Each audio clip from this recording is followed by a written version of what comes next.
하나님 말씀 시편 27편 1절에서 14절의 말씀까지 한 절씩 나눠서 읽고 마지막 절 같이 읽습니다.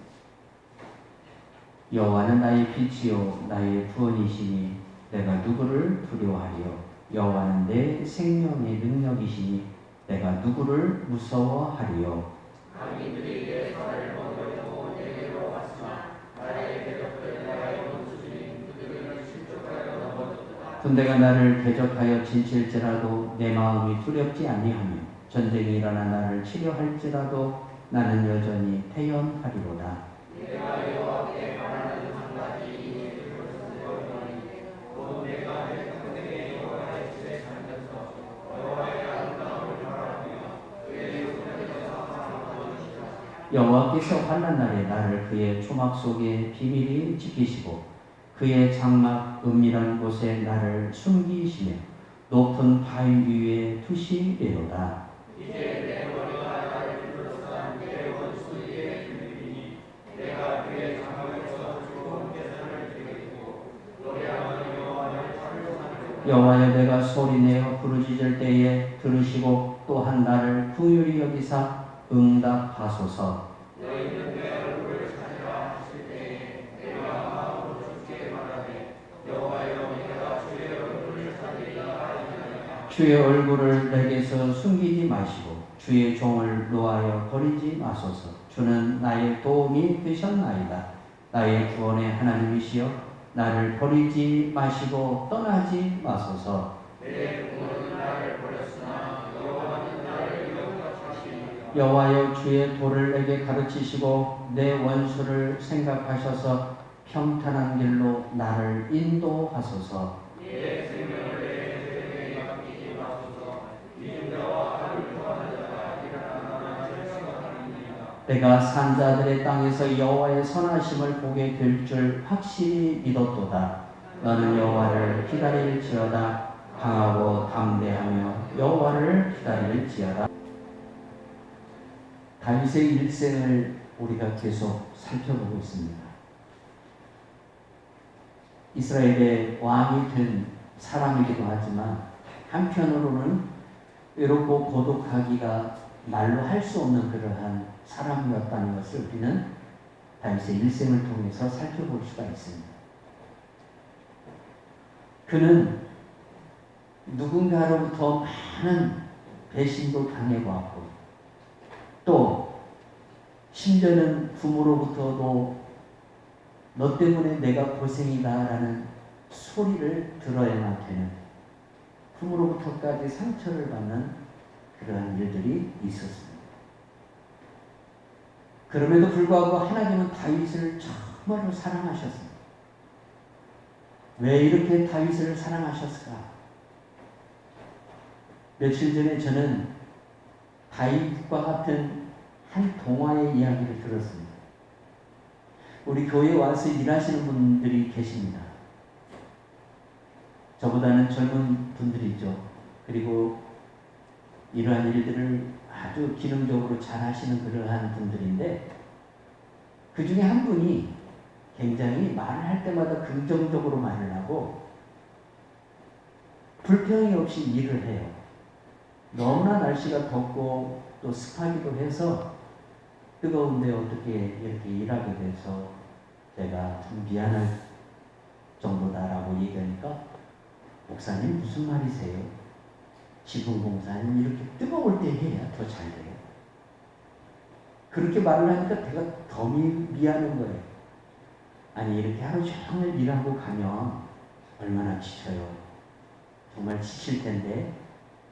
그랬더니 이분이 저한테 뭐라고 얘기하냐면 목사님 저는 집에 가면 해피바이러스가 하나 있습니다. 아니 뭔 비타민 특별한 비타민이 있습니까? 일 끝나고 가면 몸에 활력을 주는 그러한 특별한 비타민이 있습니까? 제가 그렇게 농담삼아 이야기를 하니까 이분이 뭐라고 얘기냐면 목사님 제게 6살 먹은 아들이 하나 있습니다. 큰아들이 몇 살인데요? 큰아들은 대학교 다닙니다. 둘째 아이는 몇 살인데요? 둘째 딸은 고등학교를 다닙니다. 상당히 늦둥이를 뒀네요. 근데 이 늦둥이가 집에 들어가면 아빠를 보면서 온갖 아양을 하는 겁니다. 애교를 부리는 겁니다. 그러니까 하루 종일 그 지치고 힘든 몸을 집에 가지고 가는 순간 그 아들을 보는 그 모습으로 지친 몸을 다 이겨낼 수 있다라고 이야기를 합니다. 이 이야기를 들으면서 무슨 생각을 했냐면 마치 그 아이가 다윗과 같은 아이다라는 생각을 했습니다. 하나님은 다윗을 보면은 너무 좋아하셨습니다. 마치 늦둥이를 보는 그 부모와 같은 심령이라고 볼 수 있었어요. 왜 그렇게 하나님은 다윗을 기뻐하셨을까요?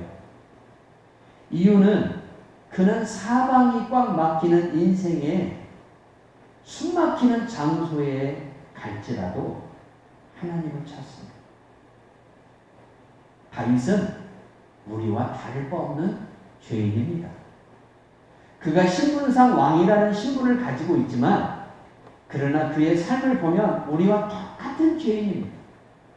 그럼에도 불구하고 하나님이 다윗을 그렇게 사랑하시고 다윗을 기뻐하신 이유는 다윗의 예배 때문이었다는 사실을 우리는 부정할 수가 없다는 사실입니다. 하나님은 어린아이처럼 기뻐하며 예배하는 다윗을 기뻐하십니다. 법궤가 예루살렘으로 돌아올 때에 그는 왕의 체면이고 채통이고 필요가 없었습니다. 바지가 내려가는 줄도 모르고 기뻐서 춤을 추었습니다. 자기 아내 미갈이 그러한 남편의 모습을 보고 책망할 정도로 왕의 채신머리도 없이 이게 무슨 짓이냐고 그렇게 말할 정도로 다윗은 너무 기뻐했어요. 예배 시간에 그는 주변을 보지는 않은 겁니다. 자기와 하나님과의 관계를만 보는 것이죠. 예배의 핵심은 그겁니다. 나와 하나님과의 관계입니다. 내가 이 시간 하나님을 만나면 우리가 시스템이 없고 아무것이 준비되지 않은 상태에서 예배를 드릴지라도 그 예배는 하나님이 기뻐하는 예배가 될 수 있다는 사실입니다. 다윗에게는 열쇠가 있었습니다. 요한계시록 3장 7절에서 8절 말씀 보니까 빌라델비아 교회의 사자에게 편지하여 거룩하고 진실하사 다윗의 열쇠를 가지신 이 곧 열면 닫을 사람이 없고 닫으면 열 사람이 없는 그가 이르시되 예수님께서 빌라델비아 교회에 나타나시는데 뭘 가지고 나타나는 다윗의 열쇠를 가지고 나타났어요. 다윗의 열쇠를. 이 다윗의 열쇠를 가지고 나타나신 이유가 뭘까요? 이 다윗의 열쇠가 그러면 무엇이냐라는 것을 우리가 알아야 되죠. 다윗의 예배입니다. 다윗은 철저히 예배의 사람이었어요. 그는 권력이라는 것을 가지고 있기 때문에 모든 것을 자기 마음대로 할 수 있는 그러한 위치에 있었습니다. 그럼에도 불구하고 그는 어떤 일을 할 때마다 하나님께 묻습니다. 하나님이 하라고 하면 가난해도 하는 겁니다. 그러나 하나님이 하지 말라고 하면 부해도 하지 않습니다. 내가 부해서 내 스스로 내 능력으로 할 수 있는 일일지라도 하나님께서 하지 말라고 하면 하지 않는 겁니다. 그러나 내가 가난해서 할 수 없는 일일지라도 하나님께서 하라고 하면 하는 것입니다. 이게 다윗의 신앙이고 다윗의 믿음이었다는 사실이죠. 빌라델비아 교회에 하신 주님의 말씀을 보면 핵심이 나와요. 다윗의 열쇠가 나오죠. 이 열쇠는 닫으면 열 사람이 없고 열면 닫을 사람이 없다라고 말씀하는 열쇠예요. 이 열쇠가 뭐냐? 사방으로 우겨쌈을 당해도 그 우겨쌈을 벗어나는 그 다윗의 이 놀라운 축복의 역사는 예배를 통해서 나타났다는 사실입니다. 예배는 나와 하나님을 만나는 시간입니다. 하나님이 나와 친밀해지기를 원하는 시간입니다. 하나님이 나와 만나서 내 안에 거하시고 내가 하나님 안에 거하시기를 원하는 시간입니다. 예배 시간에 가장 핵심은 뭡니까? 내가 하나님을 말씀 가운데, 말씀하시는 하나님을 내가 만나는 것입니다. 우리가 예배를 1000번, 10,000번 참여한다 할지라도 말씀하시는 하나님을 만나지 못하고 영광 중에 계시는 하나님을 만나지 못하고 일하시는 하나님을 우리가 만나지 못하면 우리는 불행한 사람이 되는 겁니다. 예배를 안 드렸으면 그렇다고 칠지라도 예배를 드렸음에도 불구하고 우리 하나님을 만나지 못한다면 우리는 참으로 불행한 사람이 될 수밖에 없죠. 다윗의 열쇠는 다윗의 예배를 가리킵니다. 어린아이와 같은 열정으로 예배를 드렸어요. 예배를 복잡하게 생각하면 안 돼요. 어린아이처럼 나와 하나님과 관계만을 기뻐하십니다. 다윗이 지금 이 시편 27편을 기록할 때 나이가 60세가 넘었습니다. 30세에 왕이 되었어요. 30년이라는 권자에서 그가 살아왔고 이제 사는 동안에 별일을 다 겪죠. 우리가 인생을 살다 보면 별일을 다 겪잖아요. 다윗도 지금 참담함의 지경에 처해 있어요. 더군다나 자식이 아버지를 죽이겠다고 지금 칼을 들고 쫓아오고 있는 상황이에요. 이 상황에서 다윗이 하나님을 예배하고 있다는 거예요. 하나님을 만나고 있다는 거예요. 그러니 남들이 봤을 때에, 다른 사람들이 봤을 때에 무슨 말을 하겠습니까? 예배드린다고 지금까지 저렇게 하나님 앞에서 살아온 사람이라고 하는 사람이 이 모양이 뭐야? 지금 저 모습이 뭐야? 누군가가 다윗을 향해서 조롱하기 쉬운 상황이 지금 펼쳐지고 있다는 사실입니다. 그러나 예배자는 거기에 자기의 정신을 빼앗기면 안 됩니다. 중요한 것은 예배자는 나와 하나님만을 바라보는 겁니다. 내가 하나님만을 바라보는 겁니다. 내 지금 주변의 상황이 어떤 상황이든 간에 그것을 돌파하게 하시고 그것을 벗어나게 하시고 그것을 능히 해결하시는 하나님만을 바라보고 나아가는 사람이 바로 예배하는 사람의 모습이 되어야 한다는 사실입니다. 어린아이들을 여러분 엄마 아빠들이 어떻게 합니까? 뽀뽀하고 스킨십을 많이 합니다. 보면은 아이가 어릴수록 스킨십을 많이 합니다. 그런데 아이가 이제 성인이 되어서 좀 자라면 그리고 사춘기가 돌아오면 어떤 모습으로 변하죠? 여러분 영화 반지의 제왕에 보면 얼굴이 험하게 생긴 한 사람이 나오는데 그 사람이 호빗 오크라는 그러한 인물입니다. 호빗 오크처럼 돼요. 언제? 사춘기가 되면 아빠가 무슨 조크를 하면 이상한 눈으로 쳐다봅니다.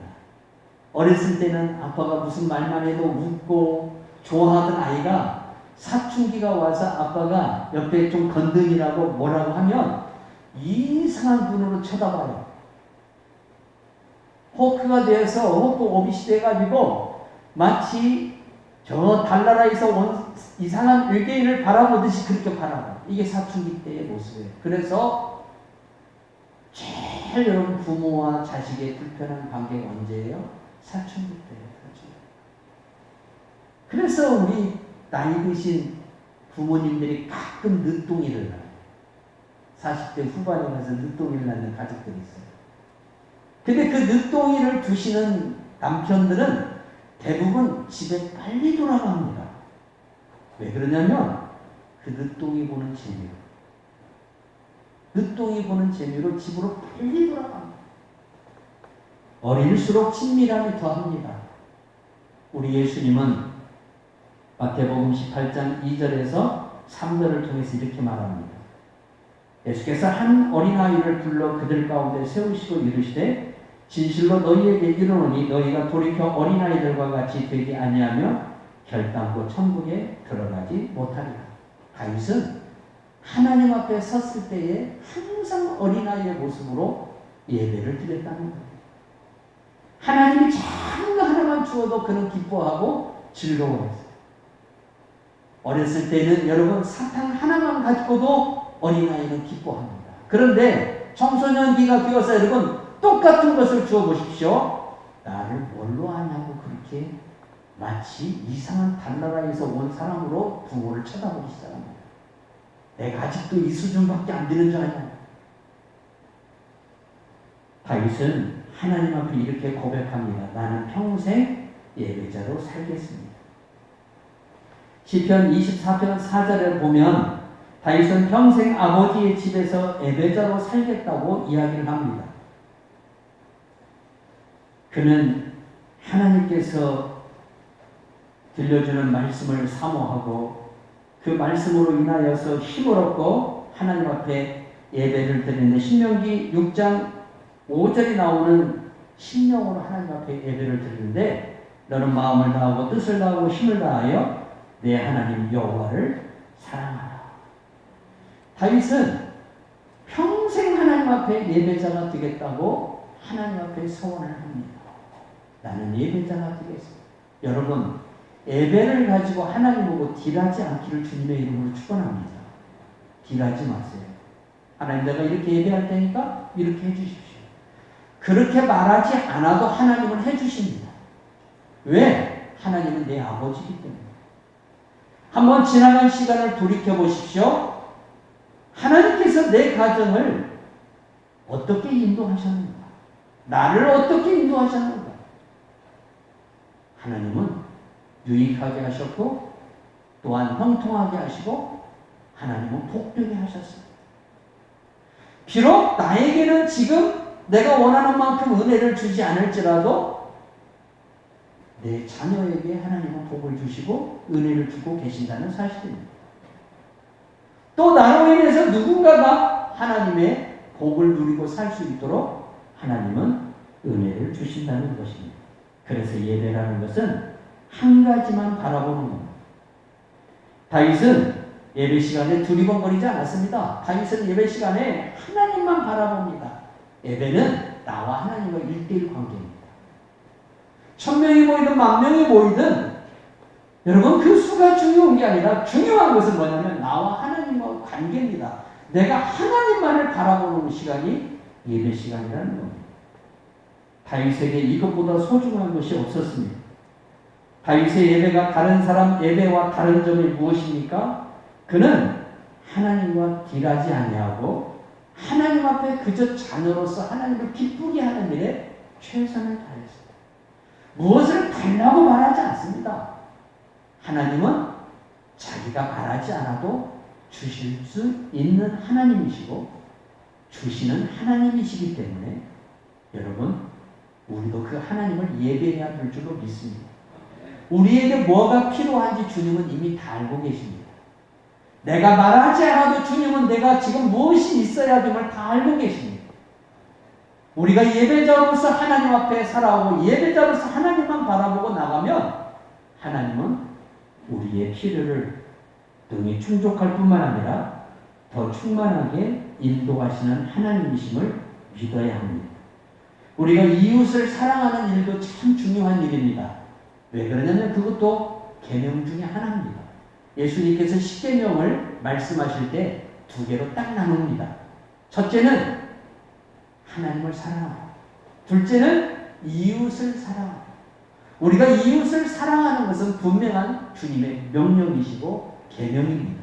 그러나 이웃을 사랑하는 것이 어디 안에 전제되어야 되냐면 하나님을 사랑하는 것 안에 전제되어야 합니다. 우리가 부모를 공경하고 이웃을 사랑하라는 5계명서 10계명까지의 말씀을 실천하고 나아갈 때에 1계명서 4계명까지의 그 말씀을 먼저 우리가 행하면서 5계명서 10계명까지의 말씀을 행해야 한다는 사실입니다. 그래서 예수님도 마태복음 22장 37절에서 40절 말씀을 통해서 말씀하기를 예수께서 이것이 내 마음을 다하고 목숨을 다하여 뜻을 다하여 주 너의 하나님을 사랑하라 하셨으니 이것이 크고 첫째들은 계명이요 둘째도 그와 같으니 내 이웃을 내 자신과 같이 사랑하라 하셨으니 이 두 계명이 온 율법과 선지자의 강령이니라. 여러분 어디 봉사 간다고 어디 뭐 자원해서 뭔 일들을 한다고 해가지고 우리가 예배를 빠지고 예배를 등한시하면 여러분 그것은 온전한 그러한 이웃사랑이 아니라는 거예요. 우리가 하나님을 섬겨야 할 시간에는 하나님을 섬겨야 해요. 하나님을 예배해야 할 시간에는 하나님을 예배해야 해요. 다윗은 그랬다는 거예요. 아무리 소중한 일이 있어도 하나님 앞에 예배 드리는 것이 우선이에요. 우선. 그리고 그 예배 안에서 이웃을 사랑하는 일을 다윗은 행하면서 살았다는 사실이에요. 하나님을 예배하는 데서 이웃을 사랑할 수 있는 능력이 내게서 나오는 거예요. 내가 이웃을 사랑하는 것도 내게 능력이 없으면 내가 마음으로만 원인이 육신이 따라줄 수가 없어요. 그래서 하나님께서 이웃을 사랑할 수 있는 능력을 내게 주시는데 그 능력을 어디 가운데 주시냐면 하나님을 예배하는 그 예배 가운데 그 능력을 내게 부어주시는 거예요. 여러분 우리가 이웃을 사랑하려면 건강도 있어야 되고 물질도 있어야 돼요. 필요한 것들이 많아요. 이러한 것들을 우리가 어디에서 충족하냐면 예배를 통해서 충족합니다. 예배를 통해서 하나님의 그 은혜가 우리 가운데 나타나고 그 예배를 통해서 우리가 이웃을 사랑하는 역사가 일어날 수 있는 겁니다. 선교사님들에게 가장 문제되는 게 뭡니까? 예배입니다.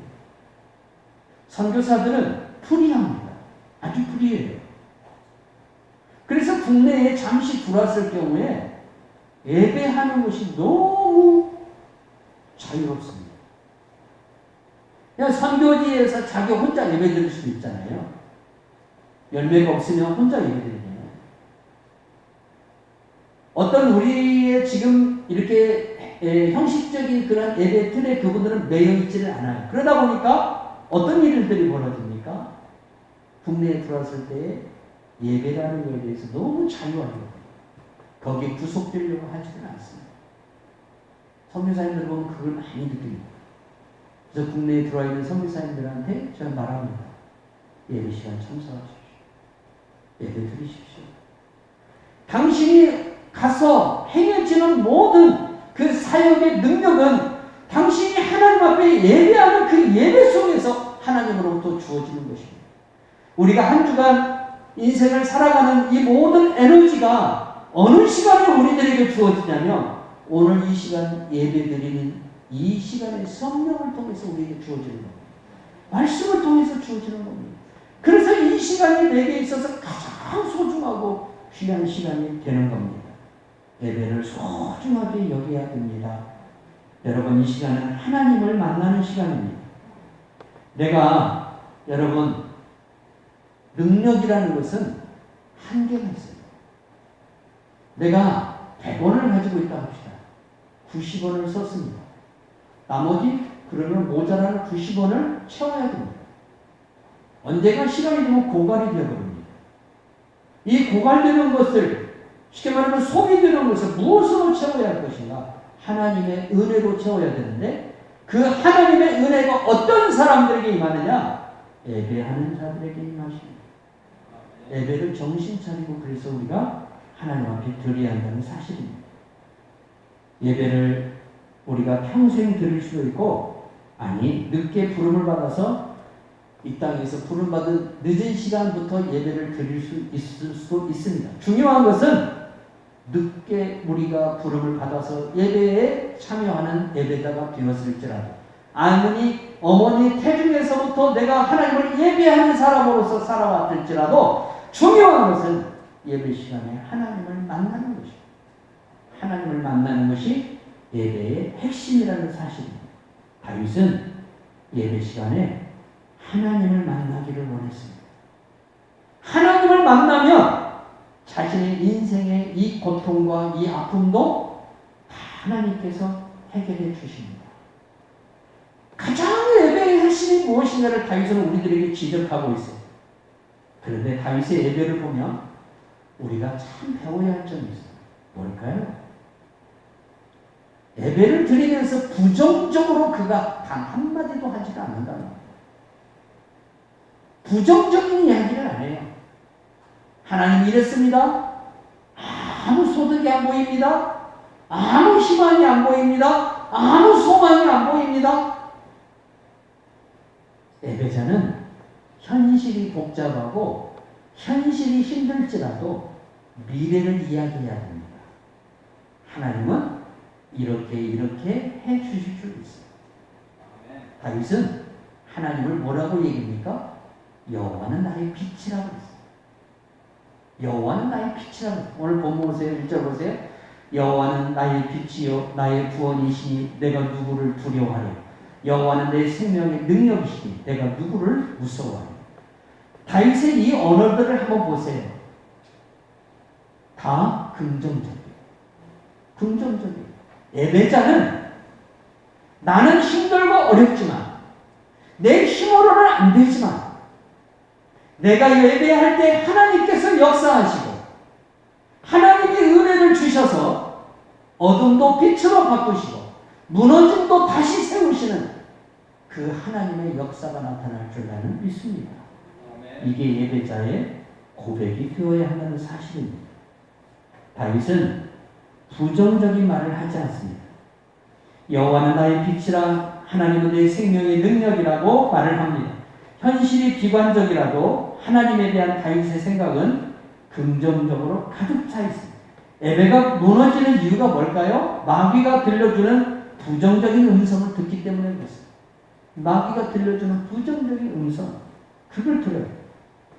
여러분 다윗의 현실을 한번 보시기 바랍니다. 지금 압살롬이 코앞에 와 있습니다.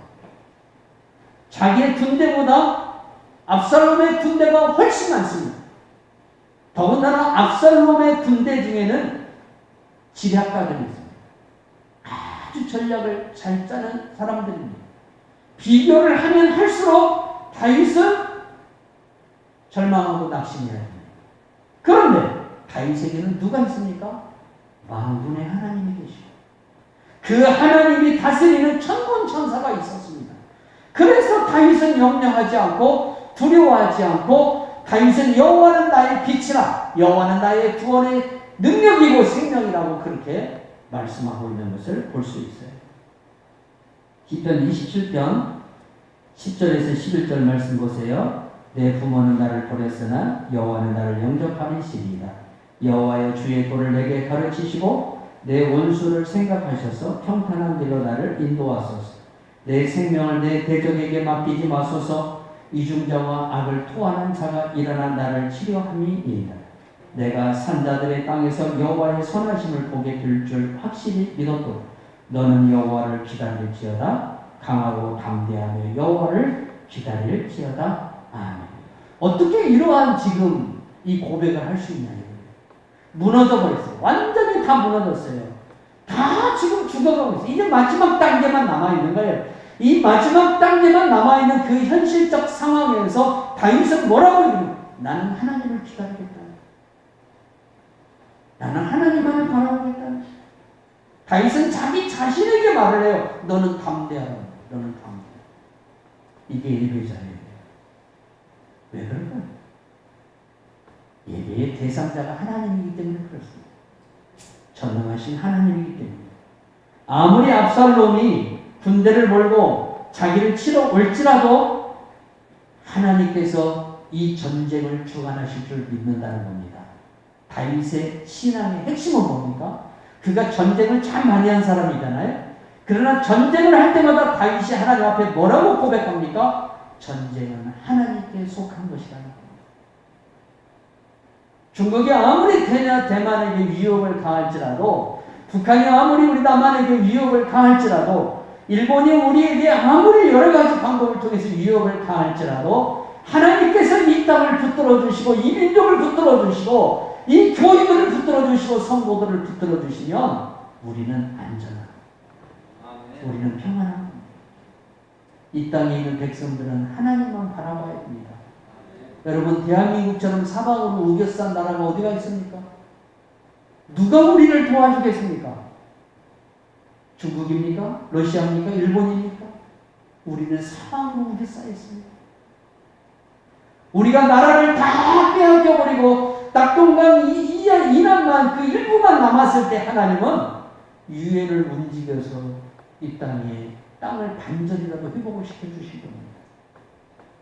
그때 유엔에 갔던 여러분 우리나라 그 국가사절단이 아침에 어디를 갔냐면 교회당을 가서 하나님 앞에 뭐라고 기도한 줄 아세요? 하나님 다시 한번 역전하게 해주십시오. 다시 이 땅이 회복되게 해주십시오.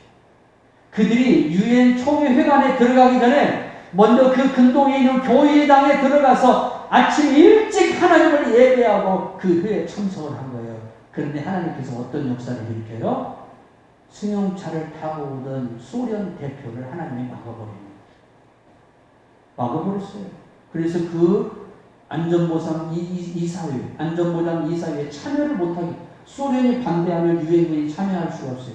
소련 대사가 그날 지각을 해가지고 참여를 못했어요. 그래서 여러분 그 안전보상 이사회에 속해 있는 소련을 뺀 나머지 국가가 유엔군이 한국전에 참전하게 된다라고 결정을 내린 거예요. 이 결정이 되고 나서야 소련 대표가 그 회의에 참석을 했지만 이미 끝나버려요. 그래서 유엔군이 한국에 오게 됩니다. 그들의 예배가 이 나라 반절이라도 회복을 시켜놓은 거예요. 예배는 그런 거예요. 힘들수록 예배드려야 돼. 어려울수록 예배드려야 돼. 고통스러울수록 하나님 앞에 나와야 돼. 그리고 내 심정을 하나님 앞에 다윗처럼 토해야 돼. 그럴 때 하나님이 역사하시고 움직이신다는 사실입니다. 예배는 모든 것을 바꿔놓는 하나님의 능력입니다. 사무엘하 18장 5절에서 8절 보세요.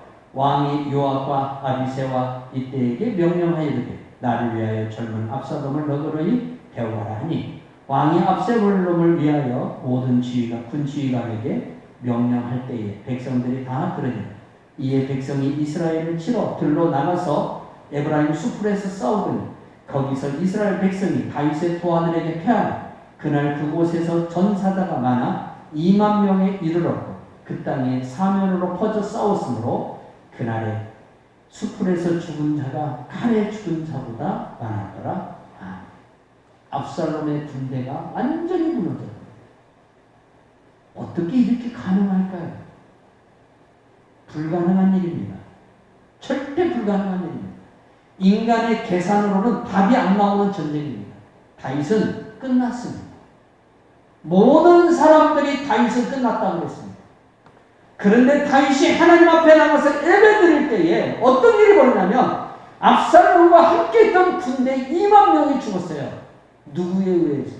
다윗의 군대, 다윗의 그 소규모 군대의 병력에 의해서 칼로 죽임을 받은 사람들이 2만 명이고 수풀에 걸려서 죽은 사람들이 그보다 더 많아요. 4만 명이 넘는 사람들이 그날 죽은 거예요. 압살롬 군대가 그렇게 무너져 버린 거예요. 이게 예배의 역사예요. 여러분, 예배를 우습게 하면 큰일 납니다. 예배를 여러분 등한시하지 않기를 바랍니다. 예배는 하나님이 내게 임재하는 시간입니다. 그분이 오실 때에는 당신의 권능으로 오십니다. 호렙산에서 엘리야가 하나님을 예배할 때에 하나님이 그에게 오십니다. 천둥과 번개 소리를 내면서 옵니다. 그러나 엘리야가 정말 그 예배 시간에 어떤 하나님을 만나냐면 말씀하시는 세미한 음성으로 말씀하시는 하나님을 만납니다. 말씀하시는 주님을 만나시기를 바랍니다. 예배만이 하나님의 역사를 가져오며 그 능력을 나타내는 열쇠입니다. 오늘 우리가 이 열쇠를 가지고 있다는 겁니다. 하나님께서 이 열쇠를 교황에게 준 게 아니라 바로 오늘 우리들에게 주셨습니다. 예배는 나를 바꾸고 내 인생을 바꾸는 하나님의 능력입니다.